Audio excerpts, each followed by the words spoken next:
Hi, I'm Austin Wintory, and this second installment of I Gotta Hear This, I'm pretty sure I'm just going to keep calling it that forever, even though it's theoretically a joke.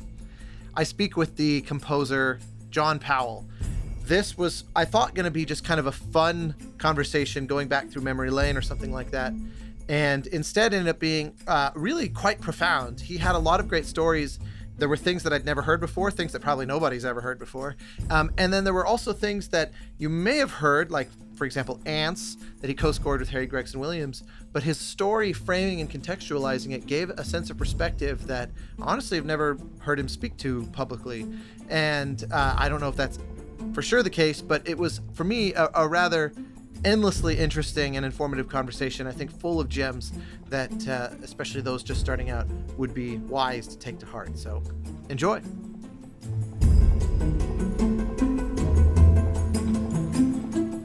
I'm happy to just dive in here. You've sent me a rather generous heaping of material. I'm going to let you tell me when you're tapped out on time, because we could easily go for quite a while, I suspect. And I don't want to abuse your availability here. So you just lead the charge on this. And to begin with, they all kind of automatically sorted in what I assume is kind of a random order.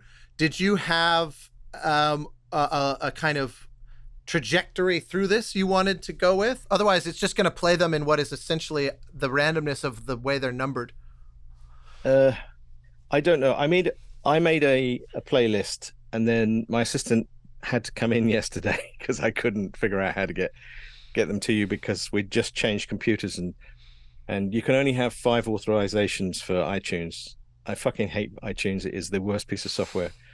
It used to be the best piece of software. Now it is literally the worst. Yep. I can't find anything. I've got my own 10,000 CDs worth of stuff in there that seems to be gradually disappearing, even though I think it's something to do with iTunes Match, which shouldn't be on anyway. And I've got things that don't exist anywhere else, and it's very hard to find. If I put in my own name, it does not find anything very often. It finds it's a very existential crisis. It is, yeah. It's like, that's what was really pissing me off yesterday. The way it works is just painful. It's really painful, and it's a bit like any piece of software that's probably never been redone. It needs to be redone. Yeah, the underlying code base is something that was designed for like Mac OS, 4. Then maybe if you want to just tell me the name in the file. Let's see. I'll just jump to it. Yeah, so because I have basically no idea what order you got them in. It just pulls them up by number, so it was like none of mine have got numbers, you see. So. Okay. Well, just tell me the name, and I'll just jump straight to it. Well, I mean, I was trying to think what would be useful. It's we might as well just do them in the order. Okay, so the first 2 things are from Fair Game, because and this came up simply because a while back, it's an 1/8-inch jack. We'd need a. You might be able to find a splitter, but I looked. I don't know. It's fine. Sorry. So I don't know why. I for some reason or other, my agent said, "Oh, we're sending you a what you call it, like just a demo, a reel out for some film." You see, it's like, do you want to just check it's okay? Because one of the people at the agency did it, and I just looked at things, and there's titles you remember, and then there's titles I didn't remember. So it's like, and so I listened to it. I'm like, is this by me? And I really couldn't place any memory of it. Now, sometimes that happens because you're busy, or it's a long time ago, or maybe it's a bit that somebody helped with, and you think, oh, this isn't me. Well, there's also something about tell me if this is true for you. I certainly have it frequently, where as you get to the end of a project and things start to become more sleep deprived, I just don't really remember how things are being made. Like, I'll write a thing. I could be alone in my studio and then the next day not really remember what I did. And yet there's a cue sitting there that's finished.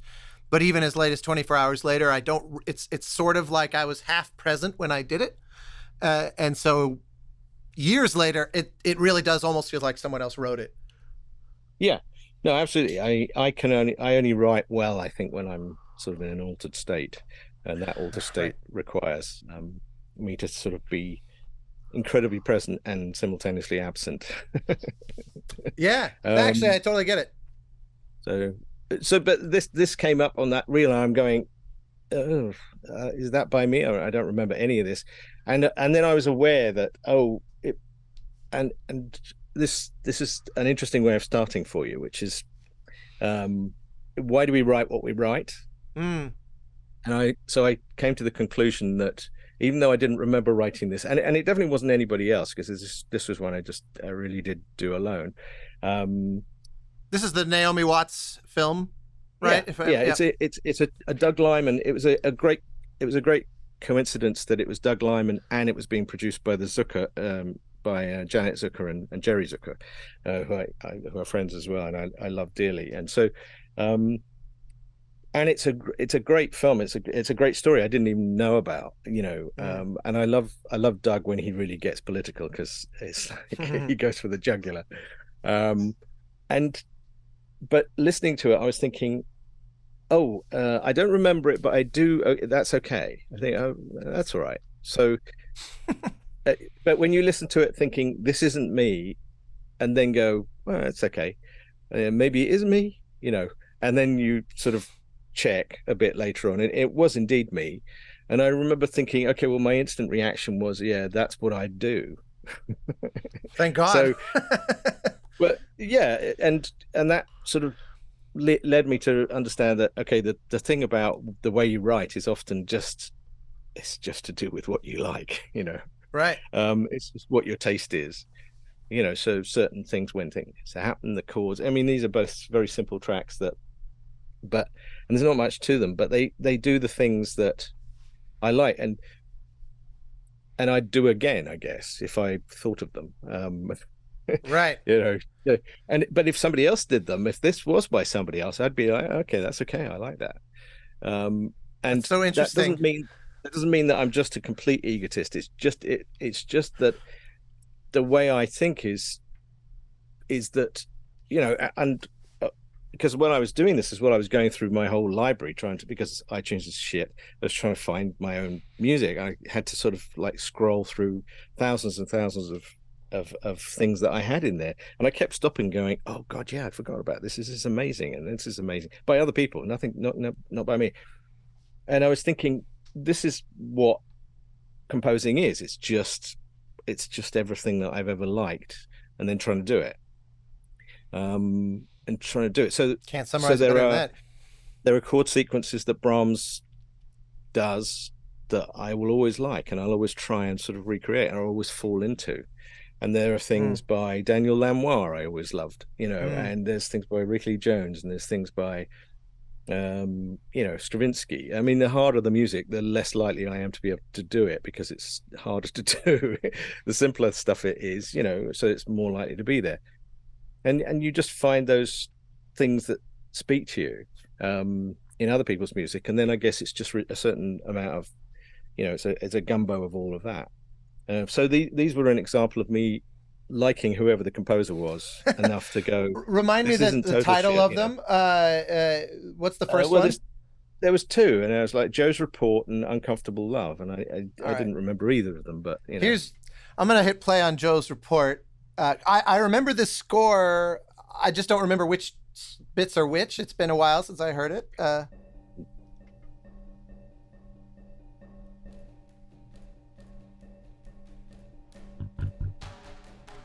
Yeah, I remember quite liking the MO of this score. Seemed that every scene was just simply like about a kind of relentless pulsing, like just momentum. It's not very thematically driven, if memory serves.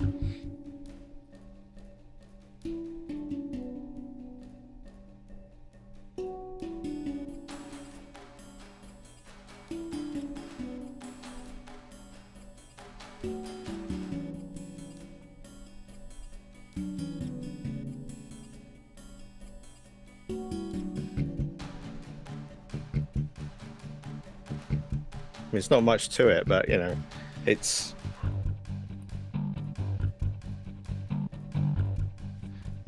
because a lot of scoring is is necessarily not very musically interesting.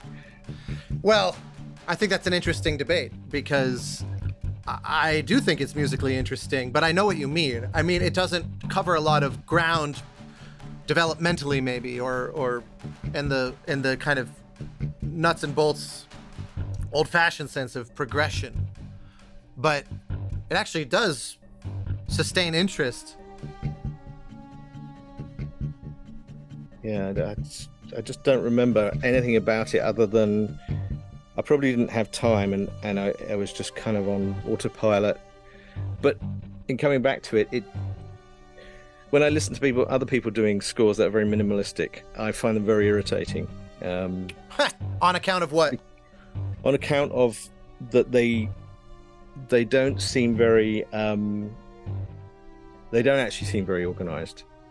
They just seem a bit random. And actually the thing I've always done is everything's kind of a weird piece of math on all of these minimalistic scores, and that's what I always liked about Reich, and I liked about Philip Glass, and sort of studying minimalism, like when you change and why you change. Right. The problem is obviously the picture requires you to change sometimes.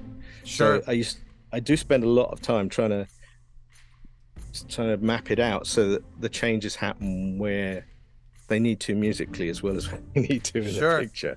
How often would you say you kind of win that game? Well, I started winning it on Born. That's when I started to get this kind of figured out. Except all of the construction of that went to shit when we hit the dub, because then it changed. Sure. And so then I went in and I started to recut it. So then I rewrote that score kind of twice, once at home and then once on the dub stage with Pro Tools, by just trying to make sure that I was doing the right things for the film, as Doug was asking for, but it wasn't being damaged by the sort of the lack of construction for it. So does what went out on the album reflect where you landed on the dub, or does that mean that there's sort of like masters of a recording that almost are lost to history in that sense? No, the album, I always put out albums of what I want to put out, which is everything how it was. Okay, got it. And they're not in the film, often, or not quite in the film. Sometimes it's very close. Sometimes it's identical, but no. I mean, I always thought the album was my own sort of chance to make it musically interesting. So I actually, and sometimes when you have scores that do weird things because they have to for the film, then I sometimes do edit those out, edit bits out, get rid of stuff that damages the rigor of it, because you've had to. But the thing about that was, it's like, there's not much to it, but it does when I listen to it again now after all these years and not even thinking it was me, I just remember thinking, yes, it does the right things at the right times. It's not out of, and I'm not talking about just symmetry, and there's sort of a bit more to than that. It's like how it's all constructed based on my boredom level, I think, which is when something starts, how long can you go before it changes, and why, and what, how does it change, and when does it change, and why? So that sounds like it's a decent measure of your discipline, because I think I don't think of myself as somebody who has ADD until I sit down to write a cue in that kind of general vein, and then I find that I can make it about 6 beats before I want to change something, at if that, and I think, my God, and because then I'll do a version and listen back to it and go, this is supposed to be minimalist, and it utterly fails because it's all over the place, and it feels restless, and I have to delete it, start over. I've had that pattern a million times. It's why I actually quite remember liking it. I haven't listened to that since that movie came out, but I remember quite liking it because I think of you as somebody who tends to write pretty melodically and pretty, even when it's deft, like it's sort of sleight of hand melodic, like the Bourne stuff, for example, I know probably wouldn't be seen as melodic in the way that, you know, a traditional, like an animated score is often, like, extremely so. But I think it is, and there are a lot that you were doing for so many years that had that when this came out and it said the parameters are really, it's rhythm, it's color, and it's sort of, it's almost like density is one of the things that you're playing with, like just how much is physically happening versus at one time or another. I don't know if any of that's conscious, but keeps it really interesting without relying on the old tricks, at least in my ear. Yeah, I mean, it's sort of United 93 was one of these where I didn't have much time to write it at all, and I knew I needed a certain amount of music, and I knew it had to be minimalistic. So the question in my head is, and this goes back to me trying to sort of do my homework on a Sunday night at 1 a.m. or on a Monday morning, I suppose, and having spent the whole weekend or week thinking, how can I do this homework quickly? Right. So I think often I would construct things to try, and I'd spend a lot of time thinking about how to get it done, or how to the sort of the sort of the everything of it. And so that goes the same. I spend an inordinate amount of time. What I've been doing in the last sort of 6 weeks is working on things for a film that I haven't even started writing really yet. Yeah. But it just took me forever to just find the right material that I think is the place that will allow me to then write quickly.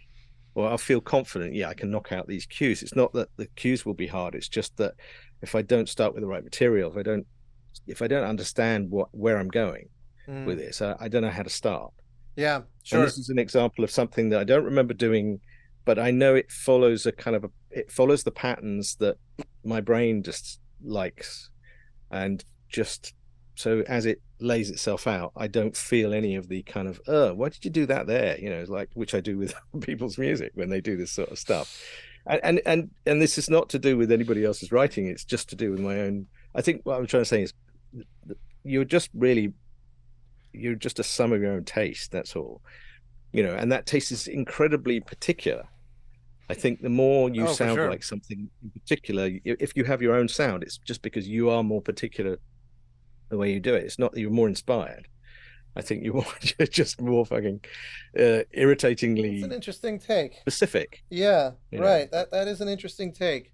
Yeah, I like that. You said unconditional love or uncomfortable love rather is the other. Yeah, I don't remember that one either, but I mean, that's probably the same. But this is one of those. Yeah, it's like me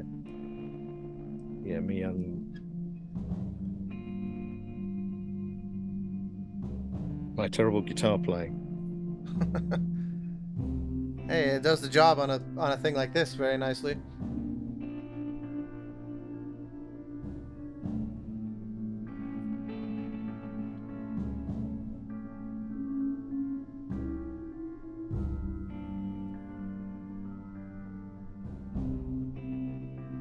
On a thing like this, where the kind of sound of it is a big part of what it is, how do you kind of lock that in? Is that a thing that do you similarly develop almost like a mathematical kind of set of rules, like you were describing with the kind of more raw material of it? Is that an experiment and find it kind of thing? Does it appear? Do you hear it out of the gate? Kind of, like, okay, I want this kind of tom, like drum kit tom. I want it to be a fairly roomy sound and not ultra punchy and tight with the mic. Like, or is it just playing with it?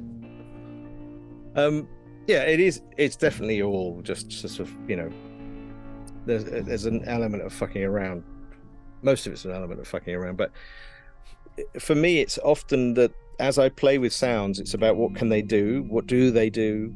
So you audition things, you try things out, and I make a whole bunch of sounds, or find a bunch of sounds that as I play with them, they start to educate me in the language that they can do. What are they saying? So it's just like, I don't know how that came about, but probably the guitar, and then but it was also maybe the plug-in that was just pulsing it a little bit in the background.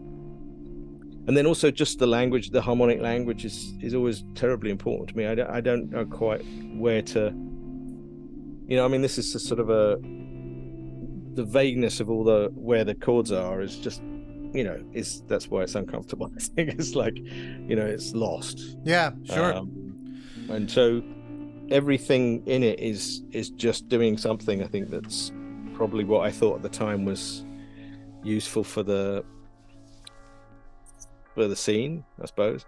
And that stupid sort of not terribly good drum was probably just, I might have tried a nice big really kind of highly done one, and I'm just thinking, why? It's just right. What is that doing? Yeah. So, I mean, sometimes obviously things just being in your instincts, there's always room for that to be the right answer, but I was just curious how methodical, because it always feels like the meticulousness of the mix and the production on everything you do always seems so thoroughly conceived. Nothing ever feels kind of shot from the hip, even if maybe some of the ideas were arrived at maybe that way somehow or another, but the final setting of it just never comes across, at least, like it was just kind of like slapdash, okay, yeah, send it off. If it might be a very good hat trick if that's the case, but it certainly never comes off that way. It's a really hard question to answer. Is that if you ask me about 5 days after I finish a mix, I would be so absorbed having to get to the final mix and how we get there that I'd be very down on it, because I think it's like, why did it take me so long to get to this point? Sure. And then I'm not even sure if this is right. And then I look back at other scores and I go, well, I literally similarly look back at other scores and go, why was that one so easy? Sure. Then I have to remind myself it probably wasn't. I just don't remember. Well, I don't remember how much pain and suffering you go. Not pain and suffering. It's just, it's trying not to be fussy, but trying to be detailed and trying to have clarity, but not, I was always impressed by, the story of When Doves Cry. It's like there was a bass line until 5 minutes before the record was, mixed. And they had all the mix going. Everyone says, that's great. And then they're playing it down and he just goes, oh, he just pressed mute on the bass. And he goes, print it. So I've never heard that. I don't know how I didn't know that. Oh, yeah. That's great. I love those classic, everything seems so inevitable and perfect in hindsight. And in the moment, someone basically just measured the wind and went, that. Yeah. I mean, and I think it speaks to the nature of this particular side of the industry we're in, whereby if he'd had more time, would he have tried that and then doubted himself? But it had to be, it's like, this is why I like deadlines. I mean, they make us all focus. And I especially love deadlines for the filmmakers, because they can, they can be very much the same. We all are, so. Richard Kraft once told me that he had to be on a plane with Jerry Goldsmith flying to like London or something, and that he knew they were going to be sitting next to each other for hours and hours. And basically what that meant to Richard was, Jerry won't be able to escape me. And so he printed off a list. This was in the 90s sometime. He printed off a list of his, 50 favorite Goldsmith scores, and he was going to ask for all the, brilliant insight on each one, methodically work his way through the list, and knowing that, there's nothing Jerry can do to get out of this, which would have been what he preferred. And he said that it was so unsatisfying because everything was just, every single question, every score was Jerry going, I don't know. It just seemed like the right thing at the time. Like it was just one after another of, I don't know. I don't have an answer for you. And I remember thinking, I never had the occasion to meet Jerry, but that strikes me as incredibly accurate to everything. And his process he was just so brilliant, but it did seem like it was very, like you said, it's a curated taste that just comes out a certain way. It couldn't really be another way on some level. Or it could be, I'm just not going to fucking tell you. Well, there's also maybe that. Yes, that's true. Let the romance live. You know, something that also you remind me of with your Fair Game story. I'm a fanatic for Leonard Bernstein. He's just one of my absolute all-time heroes. And there's a famous story from, I think, well, I don't know how famous, but there's a funny story from a former assistant of his named Jack Gottlieb wrote a book about his time working for Bernstein.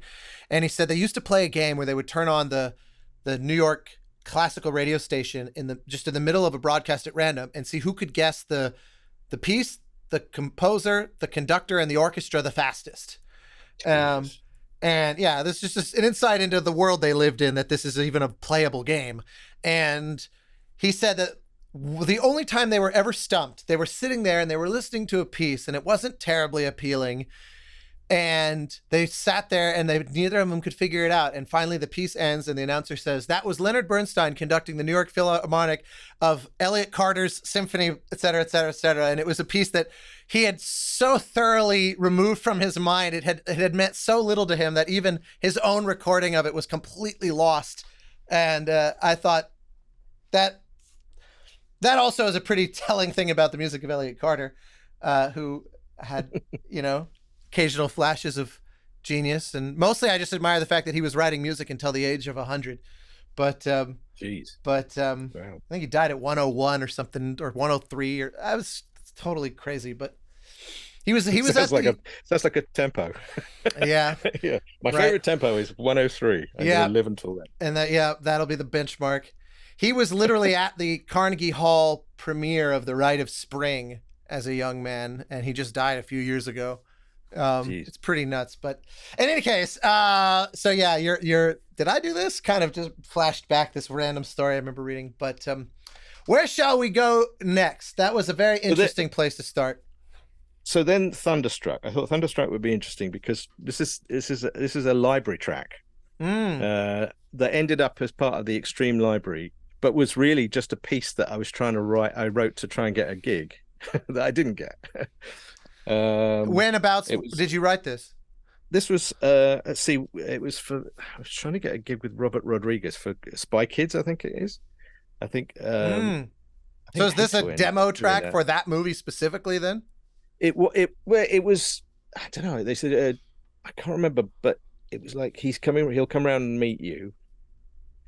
And so it was probably about 99 or 2000, something like that. And then, you know, and he was very nice, and he listened to a couple of things, of which I didn't specifically write it for it, but I sort of was inspired by the idea of trying to play something to Robert Rodriguez that could be interesting to him. And then but it wasn't, but that was okay. And then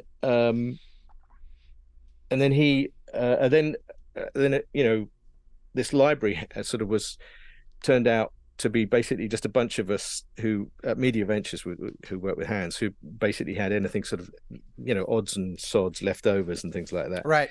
And we just kind of turned them in, and I think I had about 23 pieces in this library. And, you know, and it turned out to be, it made a lot of money. I mean, it made a lot of money. I made me pretty good money, even though I was on a really shit deal. But it made enough to really give Extreme Music its, you know, they were very good at selling it, good at selling it, but it was a library that didn't sound like anything else. So during the whole of the 2000s, you know, every time you turned on Top Gun or Top Gear or wherever it would be, you know, it's like something would turn up from you know, this library, things would come on. And and I heard it the other day and I thought, oh yeah, this is a weird one. It's all just samples and stuff. But it was a prime example of me, and I'm listening and I'm thinking, what was I thinking that it would be a good idea to put Henry Mancini, Ravel, and I don't know, a really bunch of heavy metal guitars, you know, all together. It does this work, and so, you know, and then it not only does it just do that thing, which is, you know, the bolero, a little bit of bolero and Henry Mancini at the same time as this huge sort of heavy metal thing. But then it goes off into other places, and I'm listening to it. I'm going, what was I? I could see why. If I was a director coming in, somebody said, yeah, give me the gig. Here's something. You'd listen to the first bit, and you go, okay, this is all right. This is all right. And then it goes off into this. It goes off. It gets way too complicated, and I can imagine him going, oh, this is not. I need it a bit more simple than this. So it was simultaneously our movie about children who are spies. Well, yeah, it was an attractant and a sort of something that seemed so overcooked as well. But it was one of these tracks, and they called it Thunderstruck. I've no idea what I called it, but I certainly would never have called it that. That's one of the joys of library, people, is that they come up with these incredibly creative titles. Of course, that's all going to be gone because AI is going to do it all. But so this is a pre-AI John Powell. Yes, yes. Very, very, very little I. I was very intrigued by this one because when I pulled it in, it's a pretty bricked waveform, and I thought, oh yeah, hearing you as soon as you said this was for a library, I thought, okay, I might have guessed. Let's see. I intentionally don't listen to these ahead of time, so based on your description, something presumably very different is in my head. Yeah, probably. And so to square the two is, let's see what we got.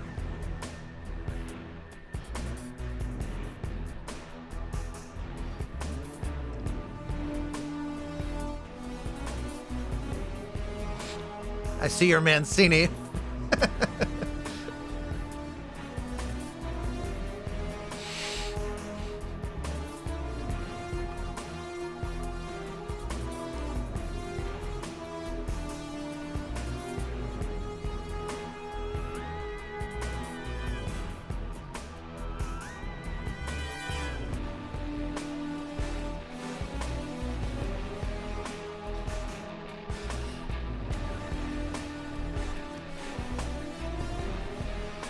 I could actually see that as a Spy Kids thing, though.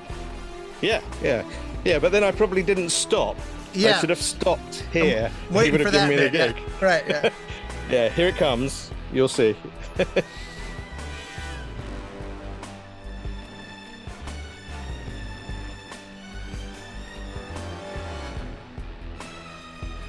Okay. I might go away with this. Yeah. No, this is flirting along the edge, I think.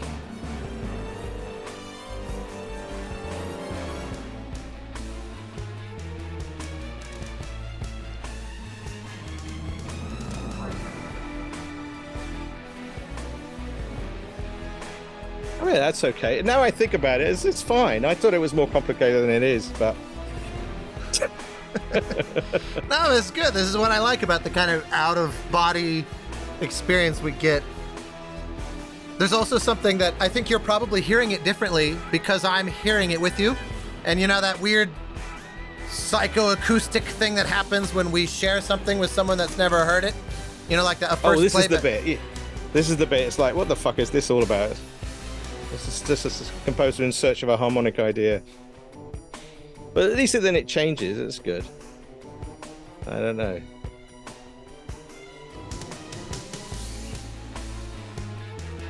I guess that, yeah. This is all pre-born or anything like that, you know.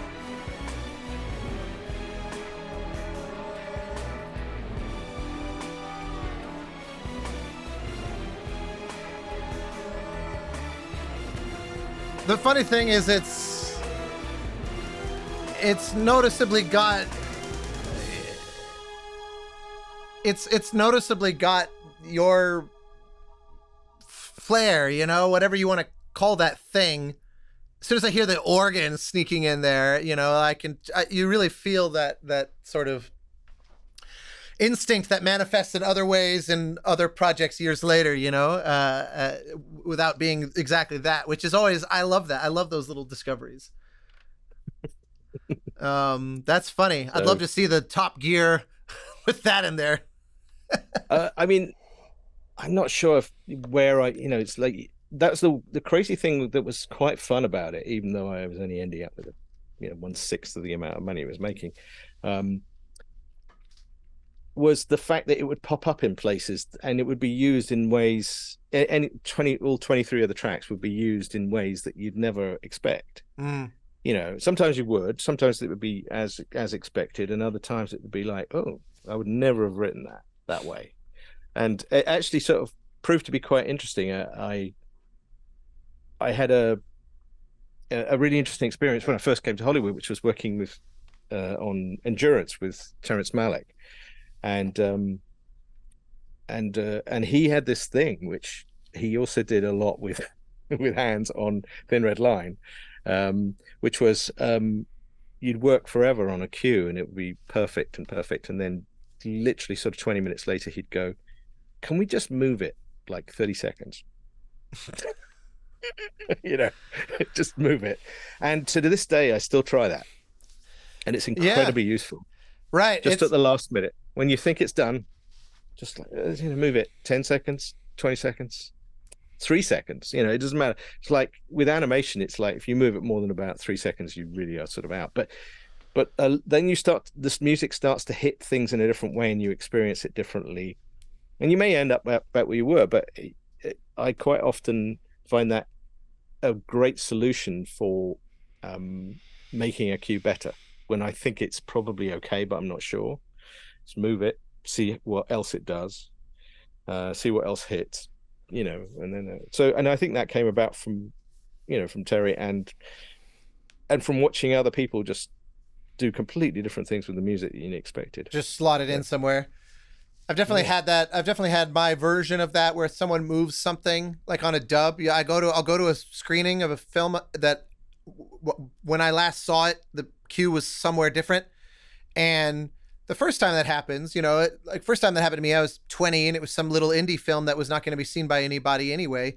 But I was still so bothered, it's like you're all like, but I created something. But then there's this voice that goes, well, just actually try to look at it. And then you get over yourself and realize I actually would never have thought to do that. And it's actually better.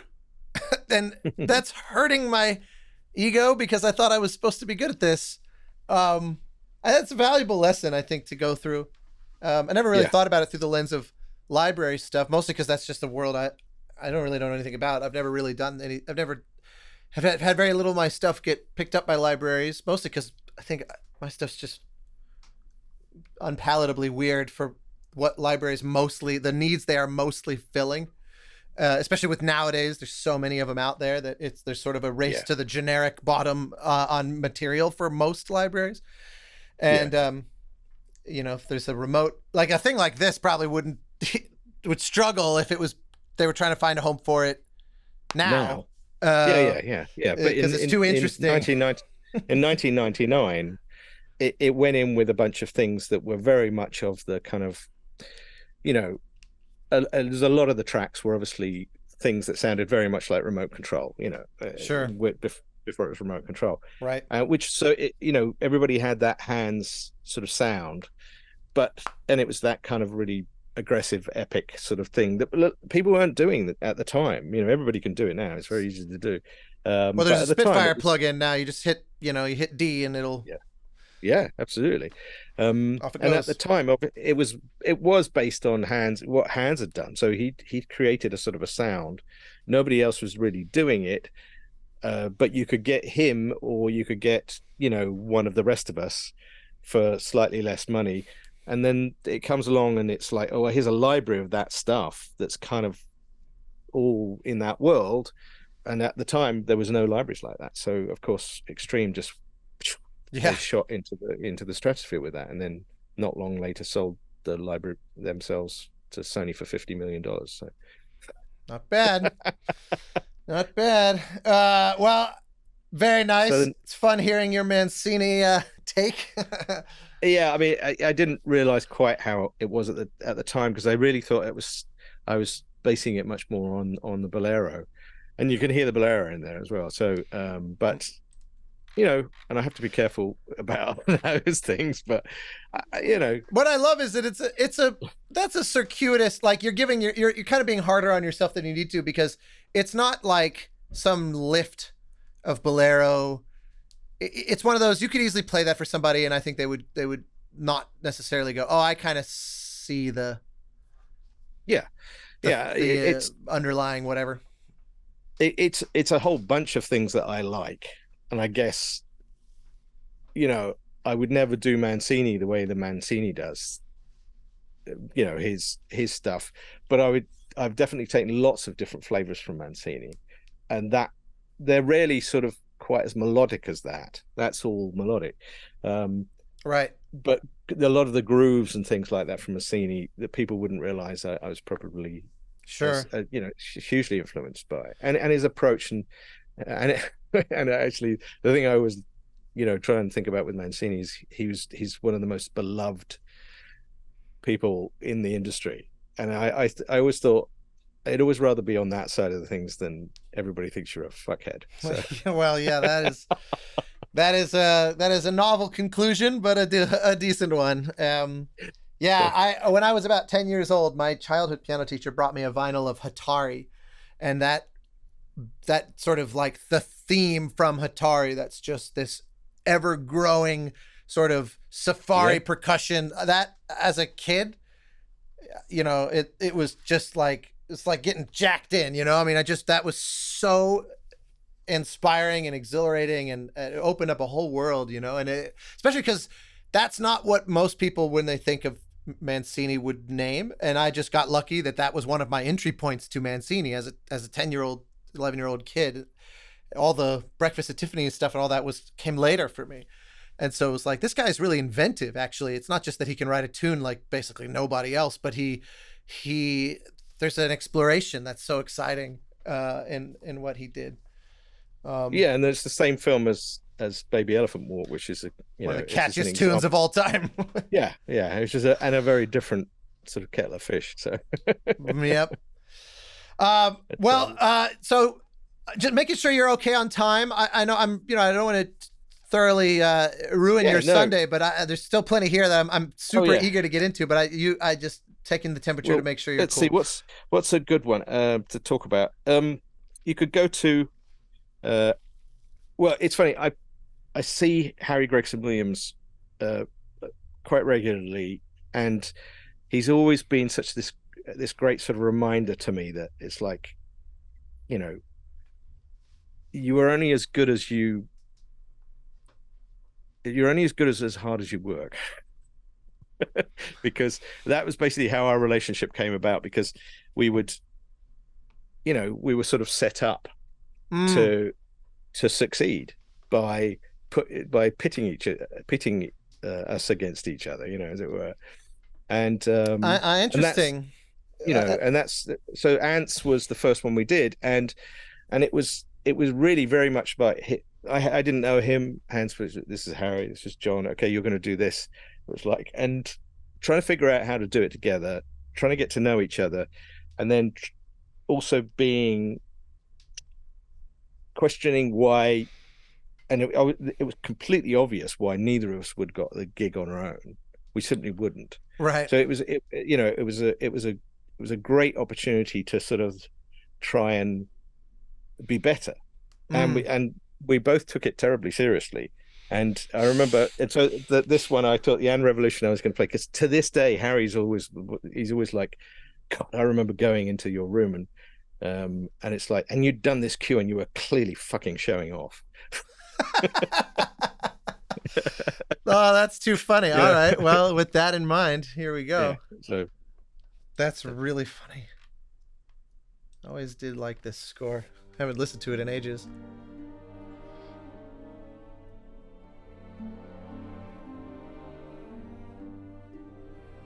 As you were mentioning Brahms. Oh yeah.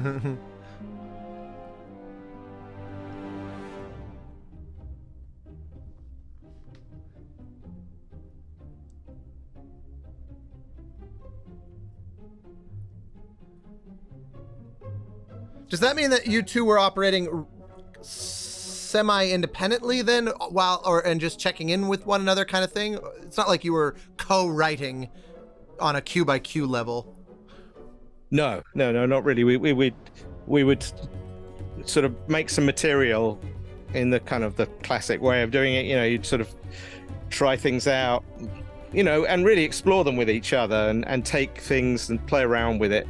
There's bits of this that are completely things that Harry came up with, and he was always amused by the fact I went to sort of a very Brahmsian, sort of brass chorale thing. And then we'd sort of try different cues at each other, listen to them each and see what was developing and get ideas from the way Harry might have been doing one little bit of another cue. I would think, okay, well, that's a really good bit, and I grabbed that, and so we were autonomous on each cue. But cue, what a cue is could be, just it could be a half a cue. Right. It's like it could have gone straight into something he did or come straight out of something he did. But Hans was walking between us and definitely going. He would listen to things. Because he had the responsibility to Jeffrey to make sure that this worked. And so he would listen to things and he'd go, yeah, that's okay, but you should hear what Harry's doing. Wow. So I'd go Machiavellian. And think, oh, well, yes, but it never felt mean that way. It was just, and you'd go in and you go, yeah, shit, this is good. And all he was saying is, keep your standard up. That's all you have to, get your standard up. And Harry would come into things, and he would come into the back of the room, and he'd be smoking and drinking coffee and listening, and I'd play things, and if he had ideas, he'd say them. If he thought it was really working and it was annoying, he'd then storm out. It was great. So you think, oh, great, good, that one was working. It's good. In a way that it was incredibly healthy for both of us. It really was. It's like, it wasn't. It was just, yes, we can do this better, and we can do this better. And I think that's the thing, is that like the very opening of Chicken Run is based on a thing that, was a little tune that Harry and started, I was finishing, and it was just not, and I remember Hans coming in and like beating us until we found it, until we made it solidify. And just in its bits, he was very good at sort of pointing out this, melodically, this is a bit, it's bland. It's not constructed. It doesn't feel finished yet, and he said, well, what if you did that? What if you did that? If you did that and you changed that rhythm, you dotted that rhythm and things like that. And that's a process that I do all the time today. And it's like, it's very disappointing when you write a tune that works, but doesn't feel as if it's constructed to be remembered, right? No, it's a whole other thing. And it's some people just do it naturally, but I think you'll find that a lot more composers than anyone would ever admit, just go over and over and construct.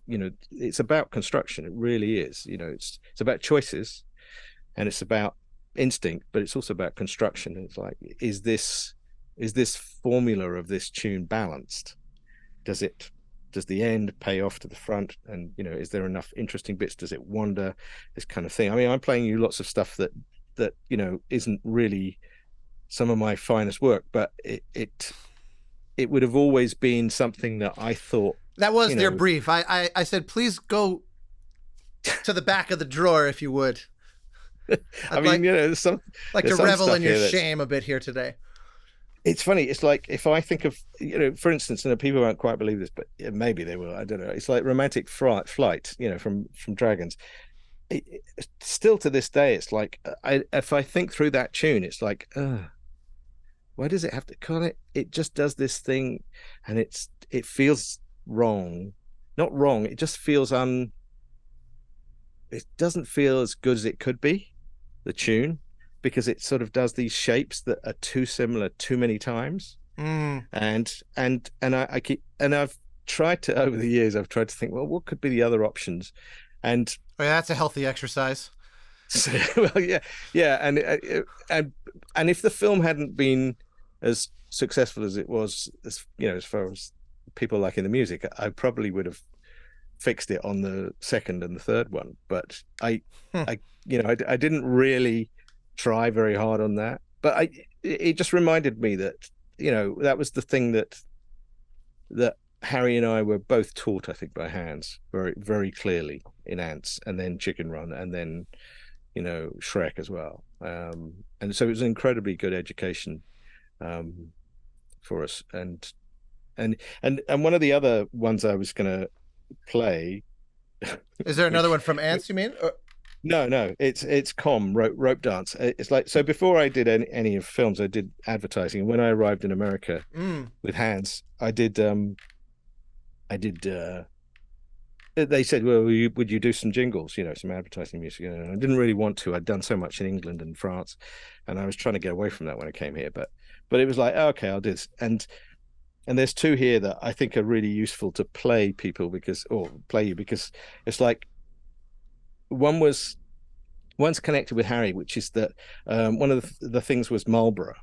It's like excellent, and it was so it was a bunch of cowboys. Now, and I went for this meeting with the with all the executives and the copywriters and stuff, and it was directed by Tony Scott. And so Tony comes in, who I thought was a brilliant man, and he comes in and he goes, and he sells it, and he goes, this is just like, we want this to be the coolest music, absolutely, the most unusual things. He was always striving for that, and I sort of like that. And then I saw the advert, and it was cowboys playing with ropes, lassos, and the funny thing is, about 3 days before that, I watched something about how all the Marlboro men had died of lung cancer. And so I think there was a few of us trying things. That's sort of how it is sometimes. It's like, okay, well, we'll get three composers. Yeah, the little sort of shootout. Yeah, so I thought, fuck it, I'm just gonna. I can't do this. I mean, I know it's Tony Scott and everything else like that, but the imagery and the way this all fits into society just gives me too much kind of a indigestion. So I took the piss big time, and I thought, I'm going to go with the biggest cliche that I can do, but I'm going to do it very well. Which is what like a Copeland, yeah. And and all I know is that it unexpectedly was liked by all of the executives because they're twats. Really. Yeah, well, yeah, that's. And Tony Scott fucking hated it, absolutely fucking hated it. But we had so many other things to do, he probably went off. So then I'm sure that this is one of the things is that I managed to subvert a whole Marlboro campaign by making it the least cool sort of advert ever, and B, not ever get to work with Tony Scott, which Harry then went on to do. Yeah. So it was a good thing for Harry, and maybe a good thing for my conscience of not doing an incredibly, an advert that would make kids want to smoke, because this definitely wouldn't. Also, it's a fascinating bit of history, because it probably had to be one of the last times there would have even been a commercial for Marlboro on. I mean, like, that's, I don't even know if that's even legal now, or certainly in bad taste, as it were, that they wouldn't even really try. But I feel like it's not legal on some level, because I can't think of the last time I saw one of these, even in print or anything. I like to think of this piece as me, like, just hammering nails into Marlboro, into the coffin. Or the stigmata, sure, more like.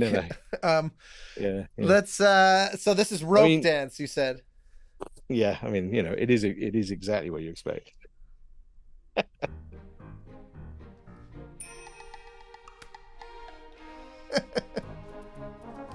But you said this made it in, though. It's not. You said Tony Scott hated it, but it shipped. Yeah. Oh yeah, it shipped. Yeah, they loved it. Of course, love it.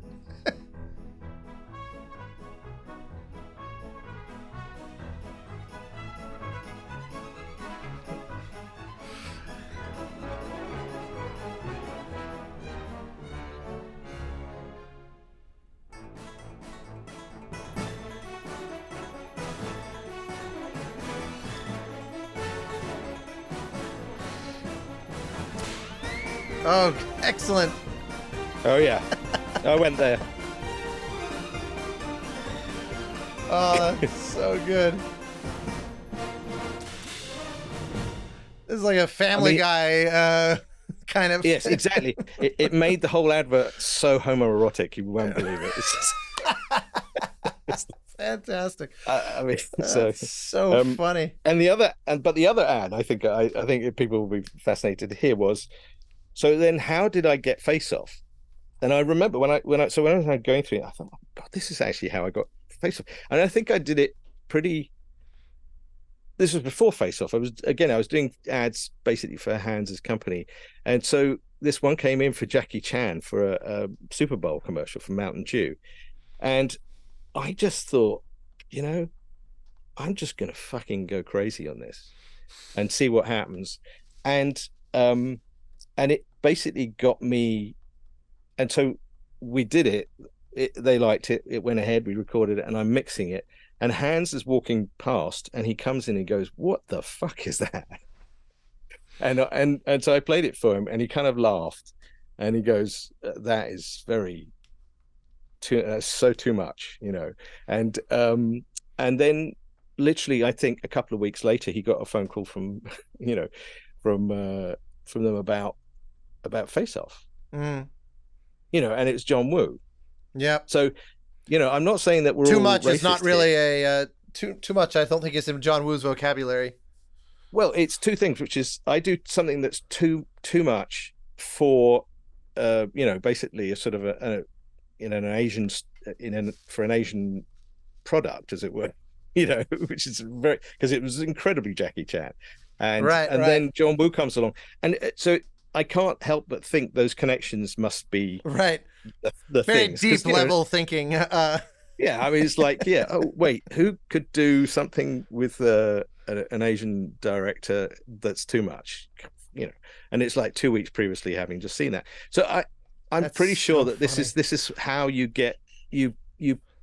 It's a mixture of luck and and just slightly bold sort of moves, I think. Oh yeah. Because I wanted to be noticed, and I was never going to get noticed by Hollywood, but I knew that Hans was around, so why not get noticed by Hans? And so there's lots of stuff. I played you that that thing where we were all doing tracks that sounded like Hans. Right. This does not sound like Hans.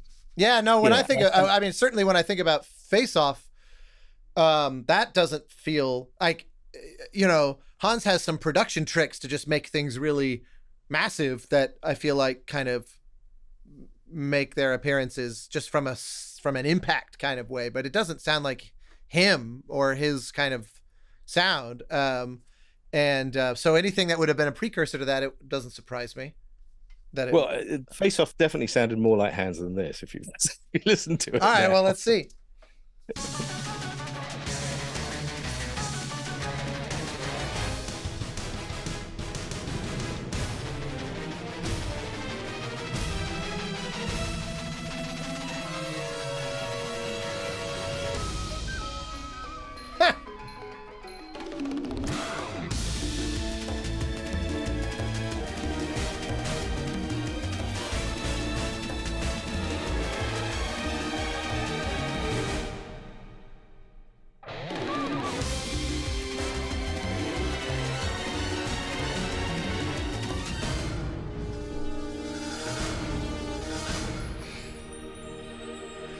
Well, you can really tell the rhythm of something, like you could tell it is advertising based on the kind of periodic phrasing,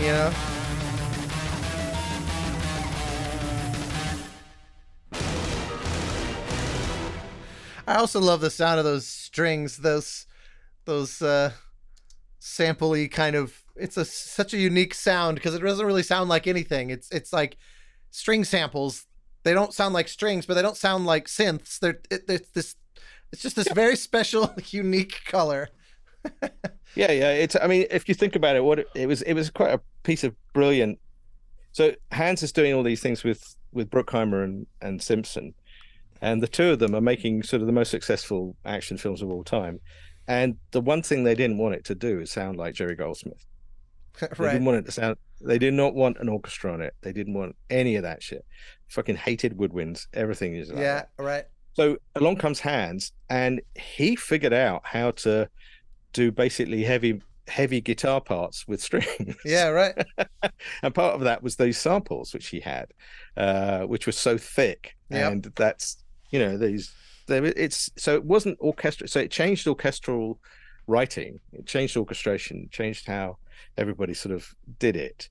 There's no woodwinds in any of those films. Yeah, for sure. And so it was quite sort of interesting to be around at that time. But by the time I was doing, by the time I was doing, then the other interesting one is Escape and Chase, which is from Pluto Nash.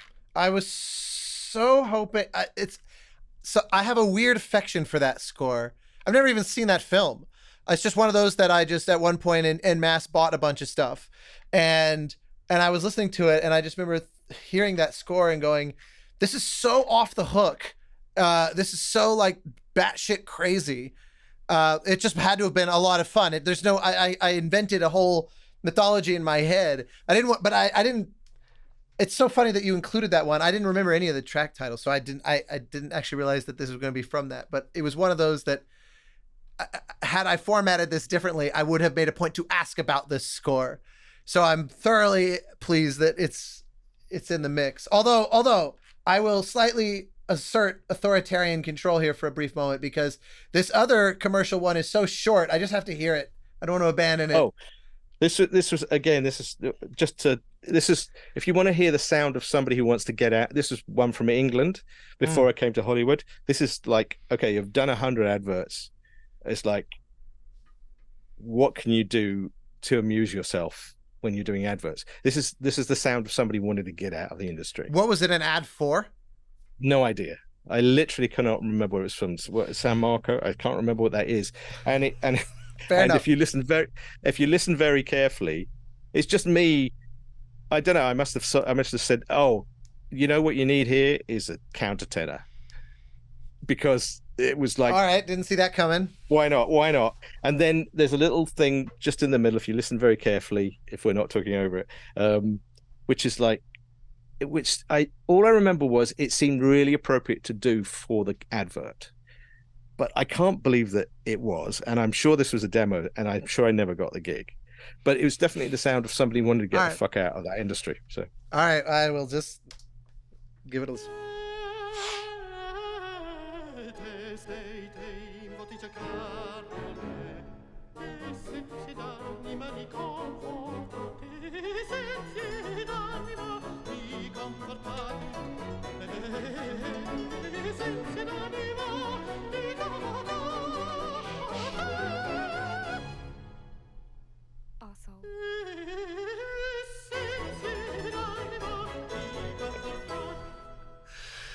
Oh man. So, I was gonna say this is what, Preparation H or something. No, I mean, I'm sure it was. I'm sure it fitted in some way, right? I can't remember what it was though, but so that's definitely somebody that wants to get out. That's fucking hilarious. Yeah. So I can't remember what the words were. They're Italian, I'm sure, and it's I'm sure there's loads of people who can do that stuff better, but I had a damn good go just to make a point. I think that. What I love about that is that also means you had a countertenor friend at the ready that you could rope into this. Yeah, I mean, I mean, there's that's always been the joy of this industry. Is like, somebody comes along and says, "Can you do that?" And you go, "Yeah, I need a countertenor." And they find a great countertenor who comes along and it's like looks at this thing and then makes it work, and it's amazing. And it was, I always wanted to try that, and so I'm going to use their money to do it. Sort of, right. It's very, right. pretty. Yeah, pretty good gig in that way. Yeah. All right. Well, thank you for indulging that. So, okay, Escape and Chase. What were you going to say about this one? What was this again? This is me sort of I think sometimes composers. It was a joyful experience to do this film because the director was so nice, but the film didn't really work, and at the time I didn't really spot that. So all I did was I just cranked harder and harder and harder and harder, and I think it made the film worse, or not. I think it made it more alerting to everyone that it wasn't working. So again, this is. The danger of this. I think this is a lot of these tracks I'm sort of pulling out to basically say, when not controlled, I can get myself into a lot of trouble, and everybody around me. So it's your shot collar is an important part of your process. In other words, even though we started with a couple of tracks that were very appropriate and worked really well in the film, and you could tell that that's me clamping. Well, I'd found a way of not clamping down, but just relaxing. Before that, this was how I reacted to sort of what I thought the necessity of energy was. So that was actually you've kind of partially answered what I was hearing you talk about. It made me wonder if this was you conscientiously going, this film needs help because it's not working, or if it was just this honest reaction going, I just think it needs this. And being kind of clueless while in the thick of it, that it's not, the film is struggling and you're kind of trying to patch it up. You know what I mean? Well, I had a director who was, he was really good, and he knew how to make good films. But I think this one had been problematic, and it ended up the way it was because of the complications of, stars and studios and everything like that. I don't really know, but all I knew was that I could give him more, right?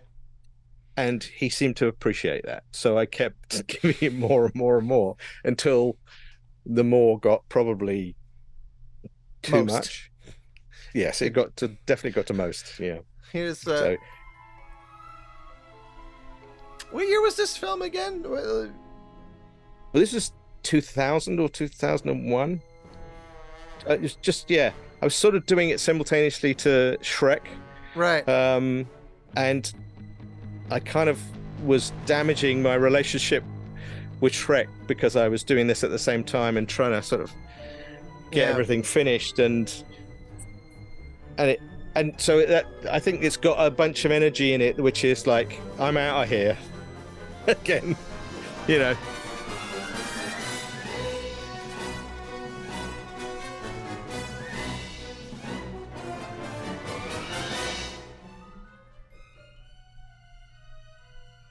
And I think one of the things that's interesting about this is when I listen to it, it's like, it keeps going to different places and things. And that was one of my theories about action scenes, was based on, the barn dance. I've talked about this before, the barn dance from Seven Brides for Seven Brothers, where it finds new and new levels and more. And so I was really exploring that. It's cute. It's like, how do I keep getting more? Right. And it's quite hard, Yeah. The bottle, it's funny, the barn dance, as a comparison, I just recently rewatched Fiddler on the Roof, and the bottle dance sequence also kind of has that quality. It just keeps going and going, and it keeps going interesting, weird left turn places. Yeah, it was that sort of musical, the peak sort of MGM musicals invention by incredible writers. Obviously, that one was also John Williams. Yes, exactly. But all those guys, they were all devotees of Ravel, Rimsky-Korsakov, and and they would really kind of crank things and do it so musically and elegantly. It's just, I always liked it, It's funny how this doesn't read as like wildly off the hook. Like it's just stirring the pot. It actually is, I guess, exactly what you just said. It's always going somewhere new. Maybe it's finding new things to say at a relatively fast clip, but it's actually feels very. It feels like you're in control at the wheel of this. You know what I mean? You wait. It doesn't. It definitely gets I think it. It's not that it loses the plot. It just is like, it's like this is a 7-minute version of the Mountain Dew advert. In my Right, opinion. right, sure. So I think it's like, okay, so all of these things that I love playing around with, all of this orchestral stuff, and then it's like, how do I haven't got any more in my case in that language. So then you'll see where I go, which is like, okay, it felt right at the time, but I remember all the like record scratching and stuff. That's slightly embarrassing now, but it's so funny though. It's so like does feel psychotic in the best way, It's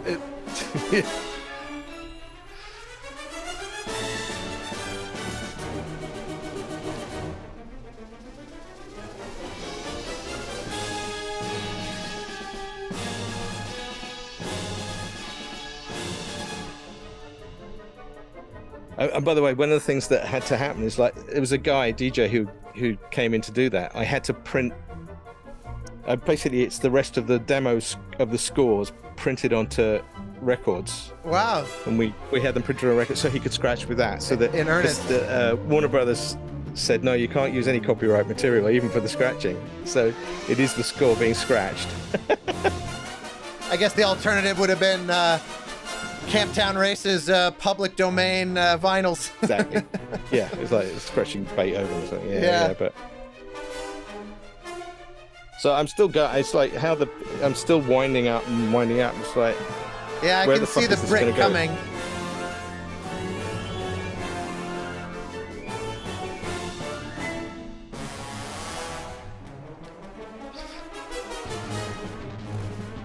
Oh yeah, there's this guitar bit sneaking in.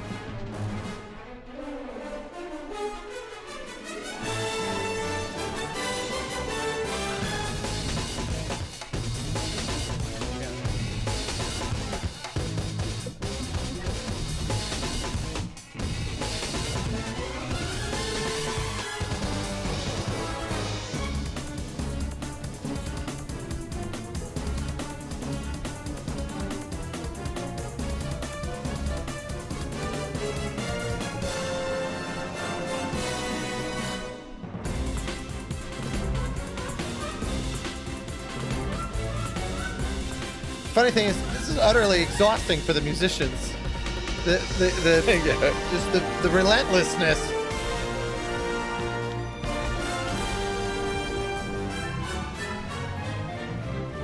Oh yeah. It's not like they're ever vamping or anything in here. This is some. As Benjamin Zander phrased it, this is single cheek music where everybody's leaning forward to look at the stands, going, "What the fuck are we got to do here?" Well, it's animation music that shouldn't. You're right. For a film that definitely wasn't an animation film and should not have been considered that way. I once, the flute player Heather Clark.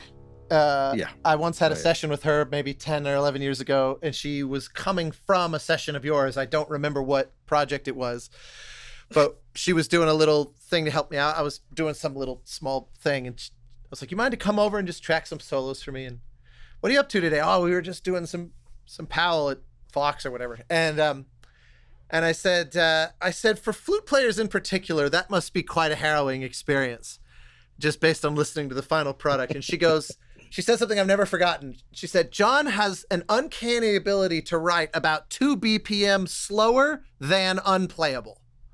And I've always thought that was an incredible benchmark to target. It's like, what's truly impossible physically, and then just like Indiana Jones under the door of that and there's a lot of that in this one, especially the brass stuff, all that very off, kind of phrasing that that only the trumpet players really know how to do. That's awesome. That's the funny thing. I always remember liking that score, and then I looked at the key art and I said, I'll probably like this score more if I only ever listen to the score and I don't bother seeing the movie. It's so I'm thoroughly entertained that you had it in your lineup. And I would never even thought of the idea that you were kind of spinning plates with Shrek on that one. just it seems like that would have been essentially an impossible sort of double header to manage. You know, it's I can't imagine either of them were exactly easygoing gigs. Well, part of the problem was with Shrek was that when Harry and I first went to see it, you know, I just looked at it and I go, "This is so good." It's like there's no way we can fuck this up. This is great. You know, it just works, and there's all these songs in it. So there's only about 35 minutes of music, and there was two of us, so that's why it felt. Is it really only 35 minutes? Yep.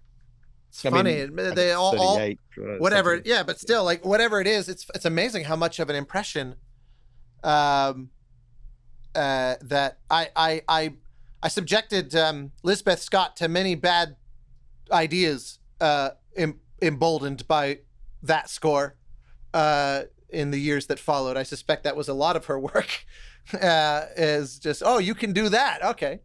And it's funny how I guess you're right. It is so loaded with songs like needle drops. It never occurred to me. Actually, I'm curious. You don't have to answer this if I'm digging somewhere I ought not dig, but I know that you guys kind of, like you said, you getting jobs you might not have been able to get individually. Is there a reason why you know, basically he carried the torch forward on those the subsequent films, and you, I mean, I'm sure you had plenty of your own shit to worry about, but. And if you're like, that's not a thing we should record or whatever, I can cut all this out. I'm not looking to put you on the spot. Just curious, since it turned out so well the first time. It did, and I was very lucky to be on it. And it was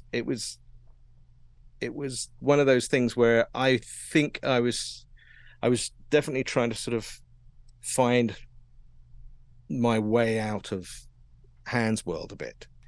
Right, and it's not because I didn't love him and I didn't appreciate what I'd been able to do, but you know, and anybody that's there, you know, you get all this love and value from it, but you also get a very big shadow.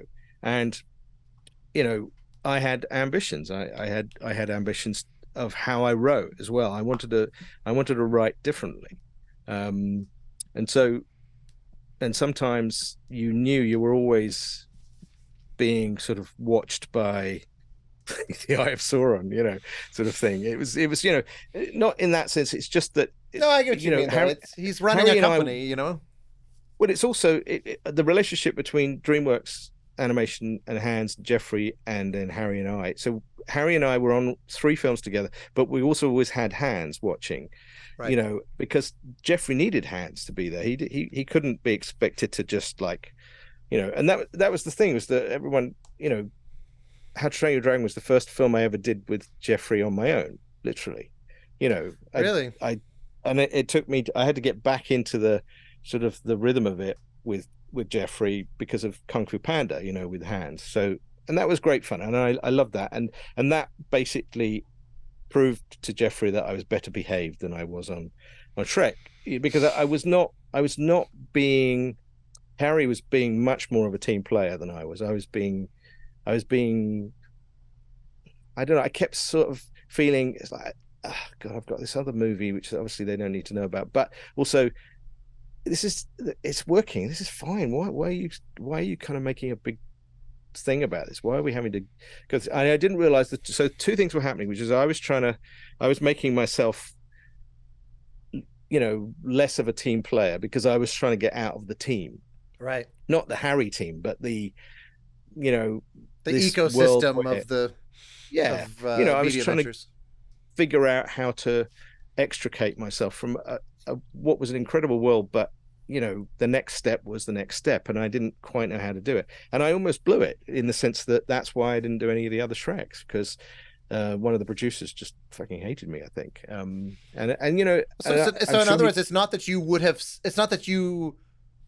said didn't want to do it. Yeah, right. No, I'm not an idiot. It's like huge films like that. It's like when they said no, Harry's going to do it alone. I realized, oh, I really fucked that up. Yeah, and Hans and I talked about it a lot, and I learned a lot from it. It's amazing how lucky I was that I didn't piss more people off so much that I damaged my career more. You know, But I was just, you know, it's difficult. It's like you're trying to be an advocate for the film, but I was very much trying to be an advocate for myself, and so under those circumstances, I didn't quite see the bigger picture, and I just thought, you know, it was all fine, and it wasn't really, even though we did, you know, we did the right thing, we did it right in the end. You know, at DreamWorks everybody was under a lot more pressure than I realized. Sure. You know, I think, I mean, that film was a big step up, you know, in hindsight. You know, I think it really kind of, they held their own. Pixar and Disney was so dominant. I think it's easy to forget. And I imagine it was probably even harder to really see from the inside, you know, just what the stakes were really for that film. If that film had failed or been terrible, DreamWorks as we know it probably wouldn't even really exist now. Yeah, there was definitely that possibility, and I didn't really realize that. I was just confident they had a good film, and I thought, oh, they're fine, you know. But it really, and it, you know, in retrospect, it also taught me, you know, I had to grow up. It's like I had to mature. I was immature, basically, even though, you know, and part of this I'm playing you today are all these kind of, you can hear sort of my youthful exuberance that I've had to sort of figure out what's useful of it and what isn't, you know.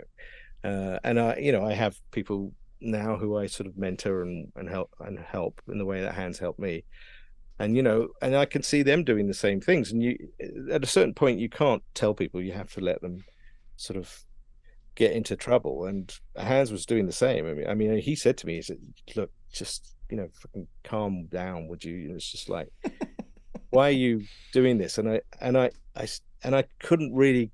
We had difficult conversations, but he was never, you know, he was never like get out or anything like that. But he just certainly told me straight, you know, you're making people not enjoy working with you. Right. Yeah. And it's pretty significant piece of feedback, though. It is a very significant piece of feedback. And, you know, and maybe I'd been dallying on the edge for a while, and it was very humbling probably to do that. And so it's very important that, you know, and that's what's, regret is very useful, but it's also, regret is not worth thinking about if you think, well, I learned a lesson. So I don't regret it. Yeah. I regret not being more mature earlier in my life, but I certainly learnt it, you know, and it cost me a lot of Shreks, but you know, it's okay, you know, and they were all great, and I, you know, that was a shame, but I managed to get my way back in, and then it's all been, and Jeffrey was really, he's one of those faithful people ever in Hollywood, you know, and he would make this joke about benching me after Shrek for a little while, you know, and I never understood any of that because it's a sports metaphor. I don't get those. You used it convincingly, for the record. It sounded. I can cut that little caveat out, and it'll just sound like you're clearly one of those guys. Yeah. So these are the things that, you know, I don't know. I'm trying to sort of let you in on. I don't know. This is the inside of stuff that maybe, you know, you don't normally get to talk about in interviews, because it's all about. It tends to be, well, what are you selling at the moment? You know. So yeah. Well, you're way over delivering on like, for example, part of what inspired this whole notion of why I thought it'd be fun to just sit down with some folks and put something out there that hopefully is interesting is, yes, you know, when a new thing comes out, you spend all your time trying to project why this thing is super interesting and hopefully worth people's time.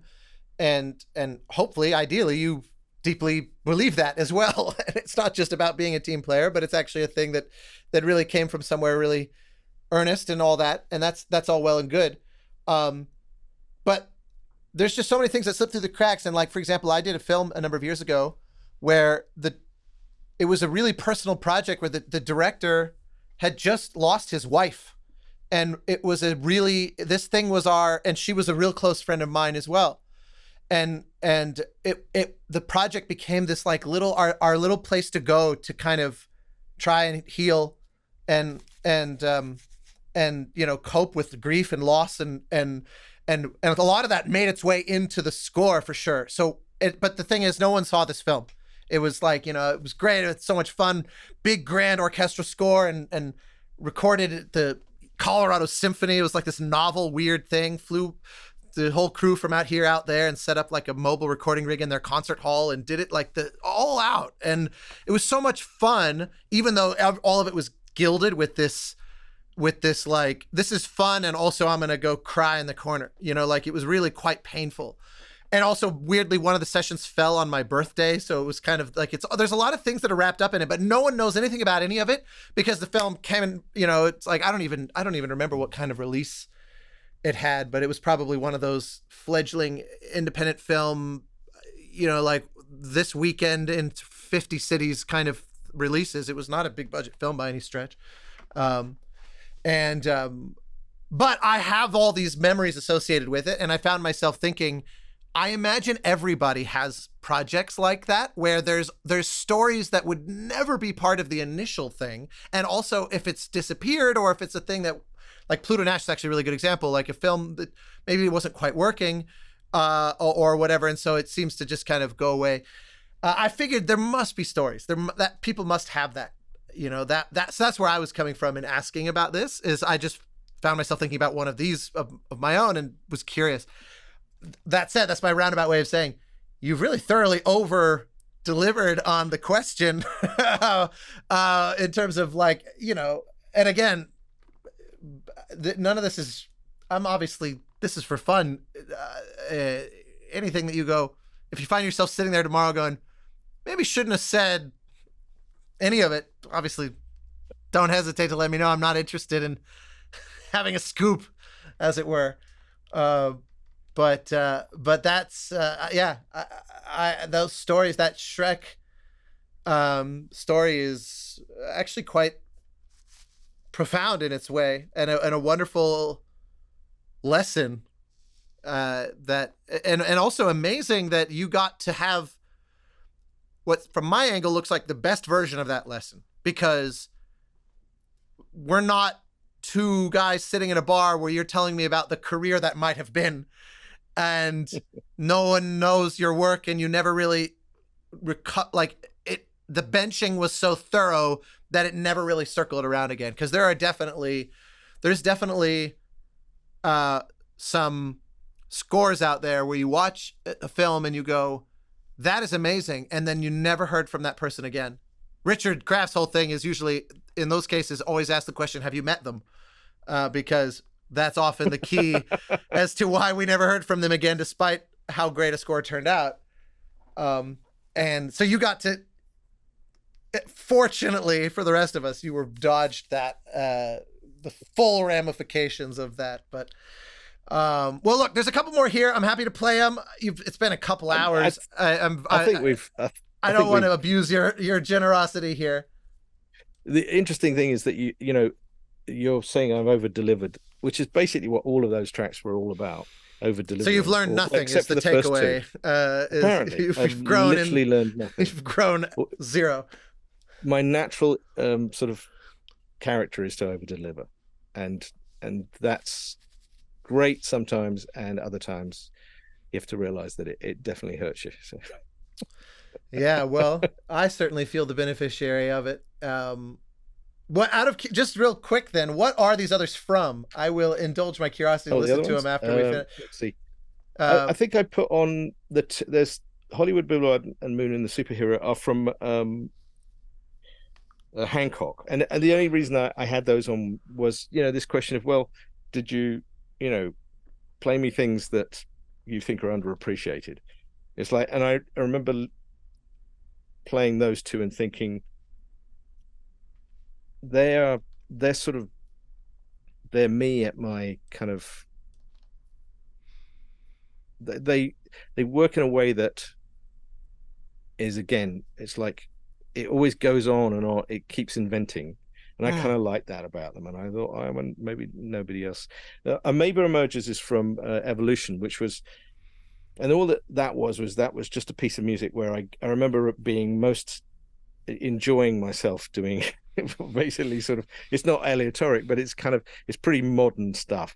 And it was because the whole story, I loved the Evolution, and then we kind of and we got to the end, and then you realize this whole thing is ending up with everyone going up a giant arsehole, and so that's what that cue is. It's like, and I thought, I'm just gonna make it sound the most fanciest classical contemporary music piece that I think I can get away with trying to go up the arsehole.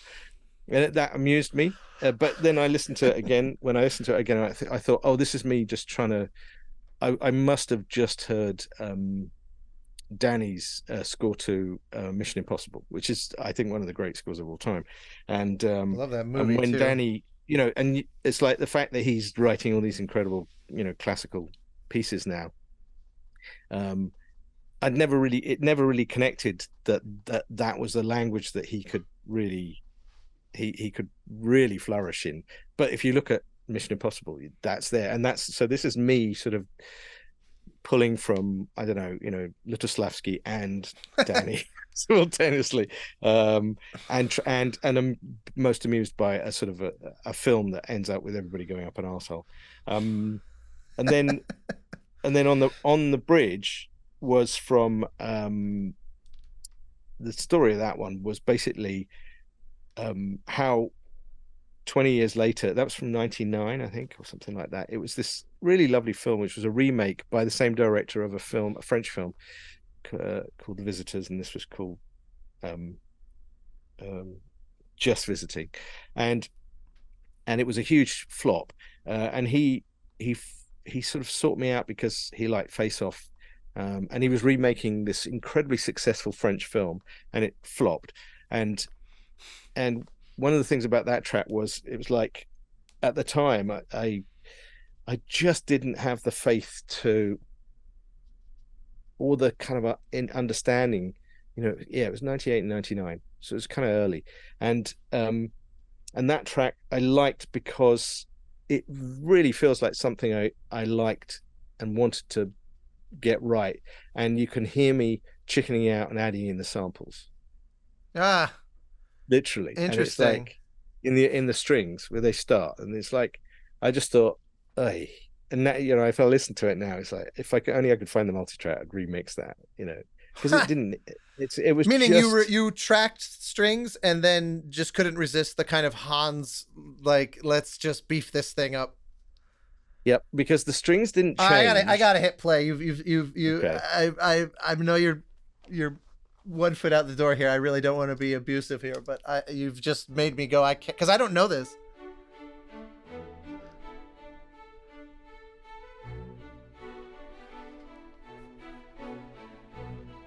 It's funny, those little tails of those samples. See, here it comes. You could it's...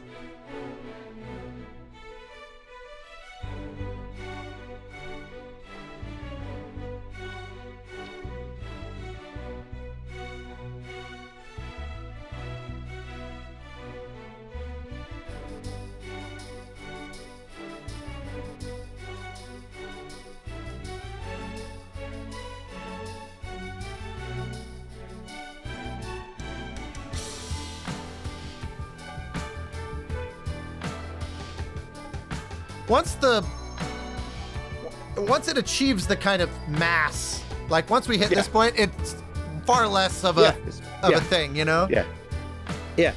Once everything else comes in, you're fine. It's just that opening, and I can hear them creeping in. It's like, and I'm sure the engineer was like, what if we just hold them back for the beginning, and then it's like we creep them in. So it was a compromise that was as bad as just adding them straight from the front. Right. It definitely ruins it. But once the beat comes and everything else like that, it's fine, but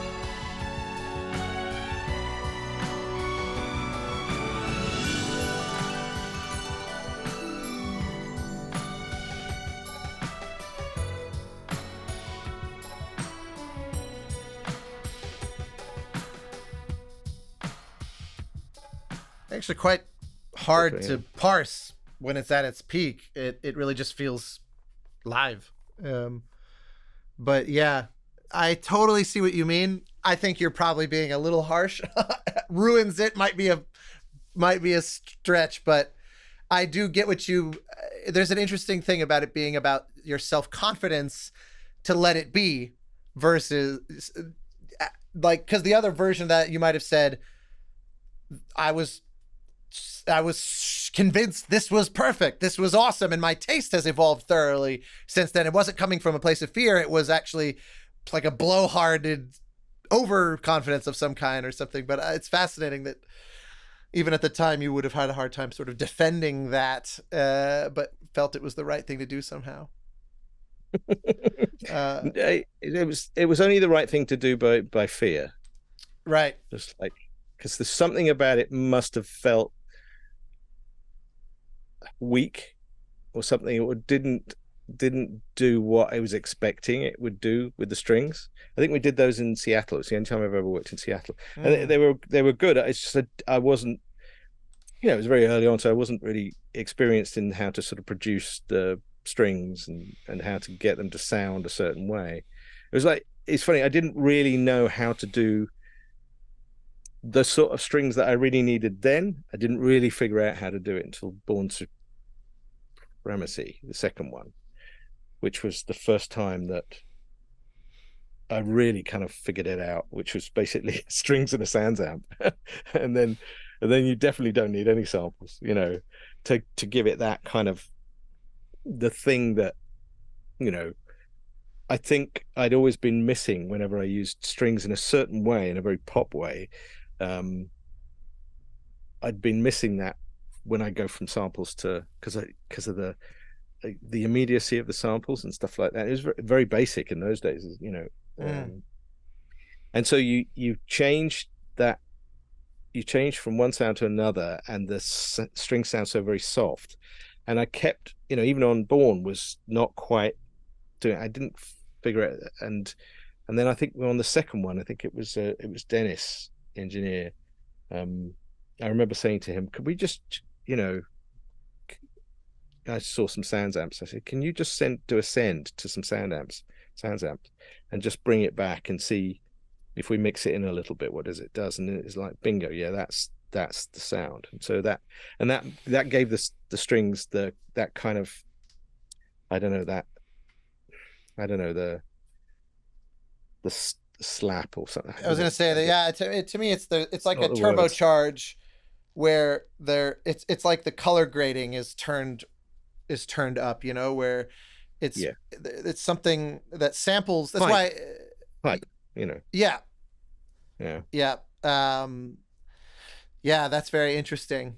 Well, this was all great. I mean, this was really, I'd really only heard one or two of these and not in ages. And I like this common thread of exploring errant youth as the as the kind of focal point.